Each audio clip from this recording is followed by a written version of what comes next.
Hey there, John Morris here. Welcome back to another episode of the show. This one, we're going to talk about the top 5 mistakes that all freelancers should avoid. And no doubt, in my 15 years as a freelancer and all the different projects that I've worked on, I've made my share of mistakes. And certainly you will too. And that's just kind of part of playing the game. But I also think that there are some mistakes that are more harmful than others. So while I know that I can't and I shouldn't keep you from making any mistakes, some of those things are things that you just sort of need to learn on your own. That experience is valuable. So again, I don't want to keep you from making all of the mistakes, but there are ones in particular that I think you can skip learning the hard way because they're extra detrimental. They can be extra difficult to deal with, and there's really no good reason to learn these the hard way. So that's what I'm going to go through in this episode. You can let my stumbles and setbacks sort of be your lesson and avoid those things. So these are, in my opinion, the top 5 mistakes freelancers should avoid. Number 1 is undervaluing and undercharging for your work. And I did this a lot when I started. And for me, it was 2 things. First off, I was just desperate for work. And I was still sort of getting my head around the idea that people would actually pay me to do this. That was still something that was new to me. So I took almost anything that anyone was willing to pay me. And I was kind of constantly under the thumb of my clients. The second thing was that I just had no idea what to charge. So I didn't have a good sense of what I could charge, what the market was, etc. And so I just made up a fee. I started out charging $25 an hour, which even still, that was more money than per hour than I'd ever made in my life. But it didn't take me long to figure out that A, I was worth a lot more, and that B, I'd never make the kind of money or have the lifestyle that I really wanted charging that fee. There just wasn't enough hours in the day. And from my experience over the last 15 years and doing what I do and working with people on freelancing and so forth, I found that the truth of it is that whatever you're charging right now, you're probably not charging enough. It's rare to find someone who's charging too much or the right amount. But more than that, it's really that you don't want to guess and that you don't have to guess. That's probably the bigger thing because there's plenty of real world data out there to help you figure out what you should charge. Now, the simplest and easiest method is just to Google other freelancers who do what you do and look at their websites, see what they're offering and how much they charge. And don't just look at one, look at a dozen or more so that you can get a range of what people are charging. Now, make sure it's closely related to what you do, but use them to figure out what that range is, what the general range that people are charging is. You can also use Upwork. If you go on Upwork and get a client account, you can search for people that do the same thing that you do and see what they're charging on Upwork, which is a competitive environment. And then also on Fiverr. Now, if you go on Fiverr is a little bit different of a site just because of the pricing is sort of implied in its name, but you can click on, there's a toggle on the search results that you can click on that says to show the pro services. That's probably going to give you a more realistic idea of what you would want to charge. But even with that off, you can get some sense of what kind of the low end of what you might be able to charge is. So those are all just data points that you can use to help you figure out what to charge. Now, that doesn't mean that you have to charge that price at first. One effective strategy for getting work early on as a freelancer is to undercharge. That is a good strategy that can work. But you always want to know how much you're undercharging and know that you're undercharging, not think that you're charging a normal price when actually you're half of what everybody else is or whatever it is. And you also want to make sure that you tell the client you're undercharging. So you might say something like, hey, I'm new in the freelance world, so I'm doing these at 50% off now, but my price will go up. So you make sure and set that expectation with those clients. And then it also gives them a compelling reason to hire you now over someone who might be more experienced because they're getting that discount that they wouldn't normally get. And you do all that without devaluing your work. But knowing what you're worth and what you can charge, That's how you have confidence in your fees and you keep from undervaluing what you do. And that's a mistake that you definitely want to avoid. The second one is not knowing how to say no. So a few years back, I went through a rough patch that nearly led me to a nervous breakdown. And the crazy thing is, it should have been a happy time. I was coming off some of the big projects that I'd worked on for Inc. magazine and Michael Hyatt and so forth, and I was becoming more and more well-known in my little niche. I was starting to get more and more kind of a corner on the market and getting a higher percentage of the work that was available. And I had more work coming in than I could have imagined being able to get a few years earlier. And my problem was that I couldn't say no. Growing up in a poor household like I did, it seemed sort of insane to me to say no to $3,000 or $5,000 projects. Plus, I did feel a little bit bad because I knew that there weren't a ton of quality freelancers in my niche. So if I said no, there weren't a lot of other options for these clients. So I just kept saying yes to everyone. And by the end of that year, I was so stressed out and overwhelmed that I broke. I wrote an email to all my existing clients. I told them I was stepping away.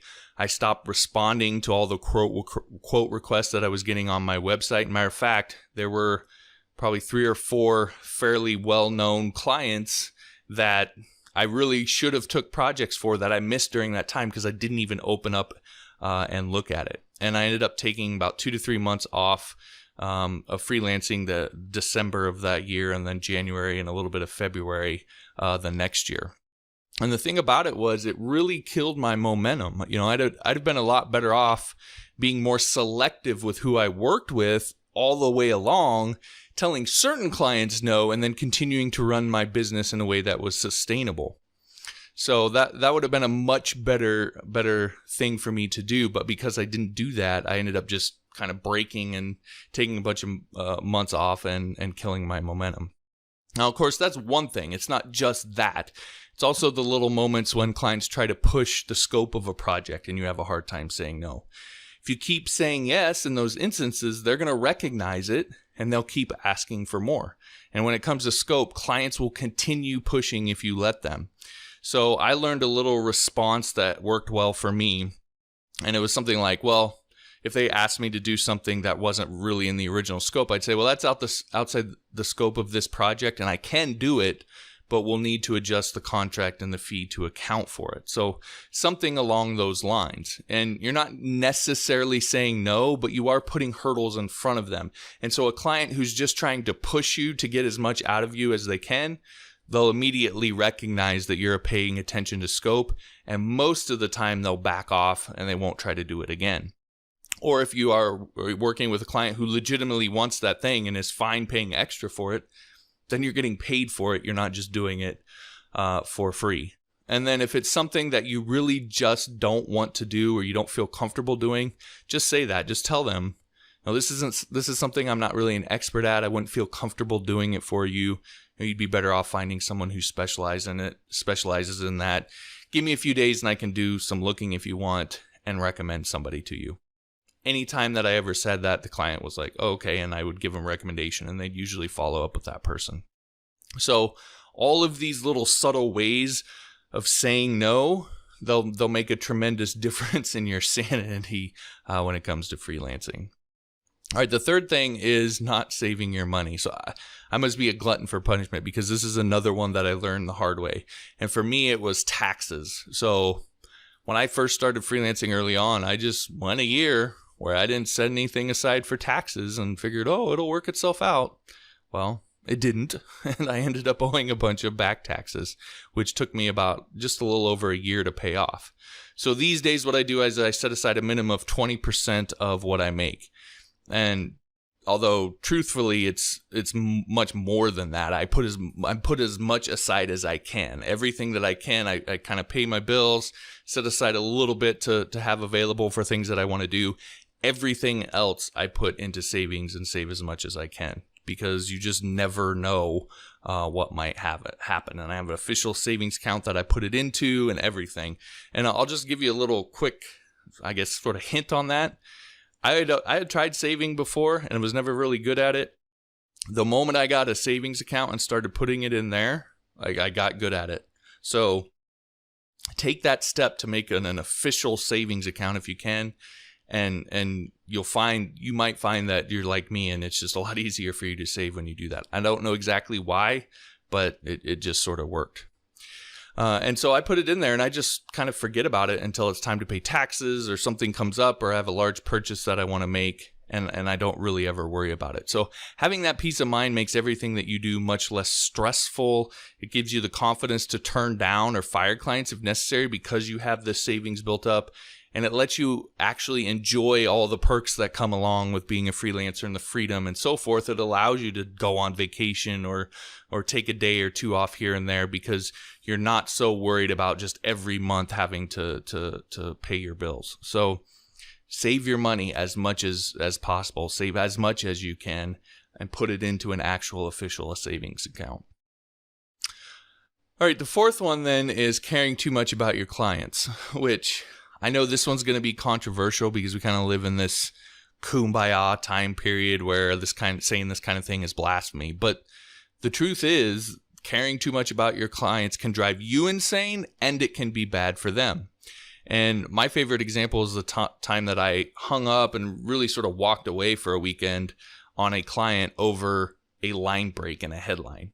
So the full story is that I didn't just hang up with them. I refused to answer when they tried to get a hold of me for the rest of that day. It happened to be a Friday, and all through the weekend they were trying to get a hold of me, and I refused to answer. So by the time Monday rolled around and I had calmed down, they were worked up and they were ready to let me go. And this was not just some client I'd been working with a few months. I'd been working with them for years. I still work with them to this day, and I'd been to their house. I'd met their wife and kids. They were really sort of like family to me. And I almost threw it all away because they wanted to put a line break in a headline and I didn't think it should go there. It wasn't going to be responsive. And so I was so invested in them and trying to make what they were doing perfect that I didn't have the space to just sort of separate myself and say, look, I think they might be making a mistake here, but it's not so serious that I can't just let them make it. And it's what they want. And I sort of forgot that it was a professional relationship. So ended up that we kind of worked it out and figured it out. But since then, it was kind of a wake-up call for me. And I ratcheted back on my emotional investment with them, which may seem counterintuitive, but the more that I've done it, the better the relationship has come because it's become more of what it actually is, which is a professional relationship. As a result, I've become more productive and the more sane I am, and I think overall they're a lot happier since then. We haven't had any incident like that since. So the point isn't to not care about your clients. Do care about your clients, but don't care so much that you lose sight of the fact that it's a professional relationship, and they're gonna make decisions that you think are wrong. If it's not something major, sometimes you've just got to let them figure it out on their own. And don't be afraid to do that. All right, the fifth and final one then is mistaking what's important when starting. And this frankly is a pet peeve of mine with business in general, not just sort of freelancers, because I've watched family member after family member of mine do this while I'm sitting there telling them not to do it. And I've watched as their businesses have failed because they didn't recognize what matters most when starting, which is revenue. Now, that might sound obvious, but you'd be surprised how easily people get caught up in the glamour of running their own business. Business cards, letterheads, offices, cars, clothes. We fool ourselves into thinking that these things matter, that doing these things are work, and that we're running our business by doing them because, we have to put on a good show in order to be able to get clients or whatever convoluted rationalization we make up. But the truth is they're not. And what it comes down to, in my opinion, is that most people are afraid to do the one thing that actually moves the needle, and that is sell. Sell your services. But if you're going to be in business for yourself, that's the most important skill that you can learn. is how to sell yourself and how to sell your services, because that is what moves the needle. That's what puts money in your pocket, and that is the lifeblood of your business. It's not going to survive if you don't know how to do that, and there's no way to get around it. You just have to bite the bullet and learn it, and everything else is secondary. Still important. We talk about delivering for clients. That's important. But if you never get a client in the first place, you never get the chance to deliver. You never get the chance for them to be a repeat client. You never get the chance for them to be a referral. So you have to learn how to sell yourself and get your clients first. If you're not willing to do that, there's really no point in being a freelancer and being in business for yourself. You have to learn that skill. In any case, that's what my free tutorial, The Beginner's Guide to Freelance, is all about. It is teaching you the skill of selling your freelance services. Like I said, it's a completely free tutorial, and you can learn more about it at johnsfreetoots.com/freelance. Okay, so that's it. I truly believe that if you avoid those 5 mistakes, then you're going to have a lot better time as a freelancer, and you'll be able to get down the path to success a lot quicker. So think those things through. Maybe write them down, take a few notes on them, whatever, and really think about those as you're going through your freelance career. All right, that'll do it for this episode. If you liked the episode, I'd appreciate it if you would hit the like button wherever you happen to be listening to it too. Also, if you haven't subscribed yet, be sure to do that. And we'll talk to you next time.